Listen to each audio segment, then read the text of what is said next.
Hi girls and guys, it's Mr. Tracky and we're on the right track.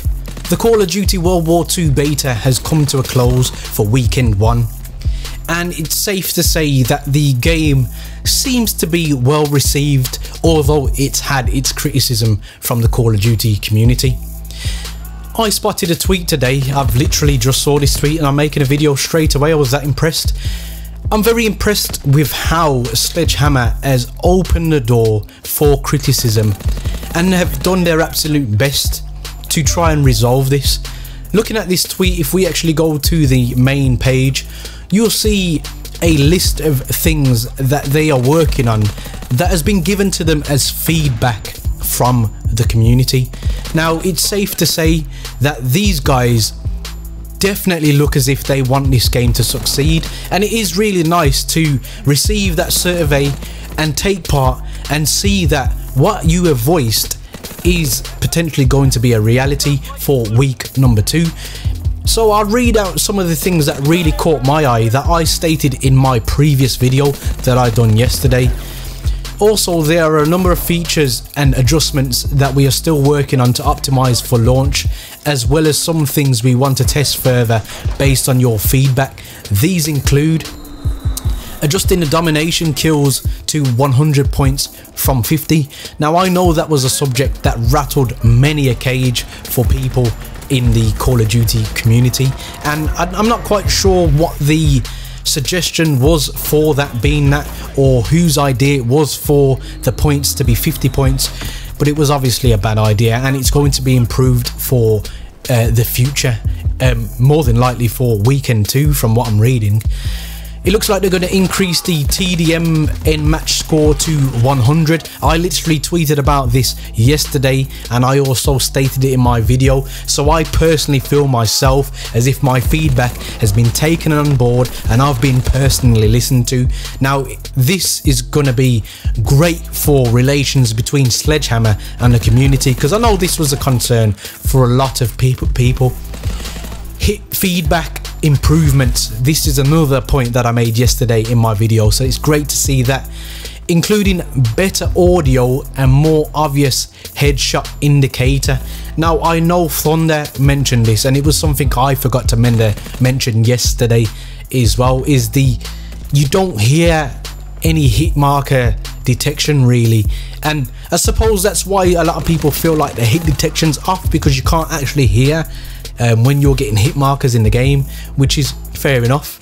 Reducing the Molotov to ×1 per score streak, I think that's fair dues actually. It is a very low score streak.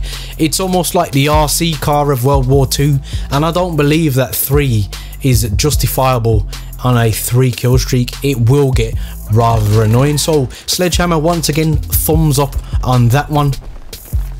Sprint out ADS time refinement. I know Exclusive Ace mentioned how this was quite funky and didn't seem to work properly, and I definitely agree with him there. It's nice to see that that's been highlighted, and that's something that they're looking at also. The incendiary shells as default off and perhaps need to be nerfed. I'm not too sure about this. I'm still at a loss, and I'm still not quite sure whether I've made my mind up about the shotguns. I will say that their default off is a good idea, and that you have to actively change it to the rounds yourself. That should be done as a natural thing. In terms of nerfing, I only really saw the shotguns in the trenches, in their natural territory, up close and personal gunfights. That's what a shotgun's about. So I'm still on the fence about that one. I'm not really going to say much. The paratrooper strength and cost balancing. It looks as if they're going to either strengthen them or leave their strength as it is, but make them cost less, which would reflect well on what they actually do, because they don't do much. Recon aircraft too vulnerable to rifle damage, and color blind support option. And also something I saw people screaming out for, bumper jumper and other key control things. Sledgehammer do go on to say that these items aren't final, but your feedback will help us greatly as we continue to test. There is a lot more on our radar than the above items, and we will keep using your feedback in the weeks ahead. Now, this is music. It should be music to the community's ears. It's definitely music to my ears, and it looks as if there's a wholehearted effort here to make sure that this game is improved, and all the feedback given by the community is used to make this game the best that it can be. Come on, it's quite obvious we deserve a great Call of Duty, and it's quite obvious that Sledgehammer seem to want to give us a great Call of Duty. So it was just a little video just to highlight this for anyone that's missed it.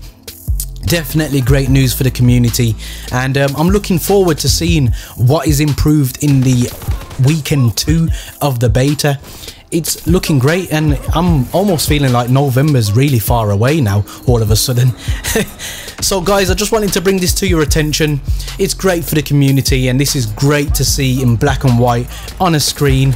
Guys, there are many buttons you could hit, but the like and subscribe button, I hope they tickle your fancy. And as always guys, don't forget to stay on the right track. Peace.